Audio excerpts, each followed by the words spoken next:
தென்னகத்தின் காசி என்று அழைக்கப்படும் 1500 வருடம் பழமை வாய்ந்த ஸ்ரீ அகத்தீஸ்வரர் திருக்கோயில் தென்காசி மாவட்டம் சாம்பவர் வடகரையில் சுரண்டை ஆய்க்குடி மெயின் ரோட்டில் அனுமான் நதி ஆற்றின் தென்புறமாக அமர்ந்திருந்து அருள்பாலிக்கும் ஸ்ரீ அகத்தீஸ்வரர் திருக்கோவில் 1500 வருடம் பழமை வாய்ந்தது. சிவனடியார்களின் முயற்சியால் பக்த கோடி பொதுமக்கள் ஒத்துழைப்பால் தினமும் மதியம் 1 மணிக்கு சிறப்பு அபிஷேக அலங்காரமும் பூஜையும் செய்து சிறப்பு அன்னதானமும் தினசரி நடைபெற்று வருகிறது.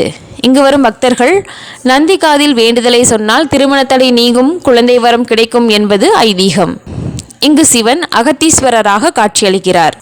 தினமும் 500க்கும் மேற்பட்ட பக்தர்கள் தரிசனம் செய்து வருகின்றனர். பொதுமக்களால் வழங்கப்படும் அரிசி, பருப்பு, காய்கறிகளை சமைத்து அன்னதானத்தை பிரசாதமாக வழங்கப்படுகிறது. தினமலை செய்திகளுக்காக தென்காசி மாவட்ட செய்தியாளர் சந்திரன். செய்திகளை உடனுக்குடன் தெரிந்து கொள்ள தினமுல்லை நியூஸ் தமிழ் சேனலை சப்ஸ்கிரைப் பண்ணுங்க.